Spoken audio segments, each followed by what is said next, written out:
It was going to be a bad one. Mackenzie said so, and Mackenzie knew. The head porter had been a college servant for so many years that no one except one or two of the most senior fellows even remembered the place without him. Besides, it was not Mackenzie's way to say very much. He was a large and ponderous man, accounted dour even by the standards of his native border country, so when he did speak he was taken seriously. If Mackenzie said it would be a bad one it would be, and the other college servants, from the bursar down to the lowliest waiter, grew nervous. There had been many other rugby club dinners in past years, of course, and usually the college had escaped without serious trouble. An old car dismantled and rebuilt in a professor's room, one or two cows introduced onto the college lawns, nothing more than harmless pranks, really. But not this time, not according to Mackenzie. As if to confirm Mackenzie's judgment, the night of the dinner was numbingly cold. The Michaelmas term at Cambridge University was almost over. The Christmas vacation and winter lay just ahead. In the Fens, they will tell you that the winter wind blows in directly from Siberia across the bare brown soil of the countryside, with nothing on God's earth to deflect it from its course or to offer even the slightest resistance.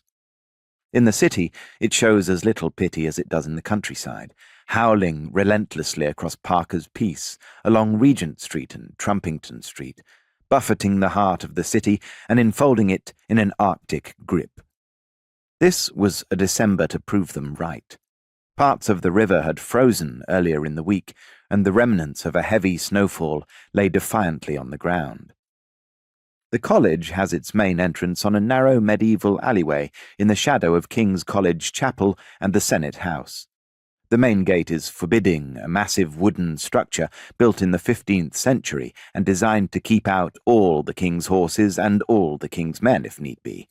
And once or twice in the college's history, the fellows had every reason to think that it might be put to the test. The college had been a haven for dissent during periods when dissent was a dangerous game. Once inside the gate, the visitors meet a fine, spacious courtyard, the present buildings, dating from the late 17th century, housing the fellows and their students. Behind the courtyard, the lawns stretch luxuriantly down to the backs of the river, though in this kind of weather you cannot distinguish the pathways from the lawns, or the lawns from the flower beds. It is all simply a sea of white, a sea of remorseless cold. The staff had done what they could to warm up the Fenwick banqueting chamber, which is on the second floor of F staircase, on the left side of the courtyard as seen from the main gate. Their efforts had met with limited success. The Fenwick has 18-foot ceilings and is fronted by loose sash windows, a combination which taxes the traditional hot water heating system even when the pipes are not frozen.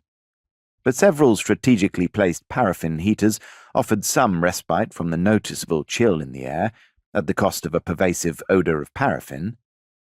The room had been set up for a formal dinner, with 4 places set at a top table for the club's officers, the remaining members being seated on either side of a long table which ran down from the centre of the top table. The Fenwick features oak-panelled walls and cut-glass chandeliers, elegantly complemented by candles burning in silver sticks on the tables. Dress for the dinner was black tie. The term had been a good one for the rugby club. It could boast an impressive string of victories in the college competitions, and 2 members had gained their blues for the university in the annual blood feud against Oxford.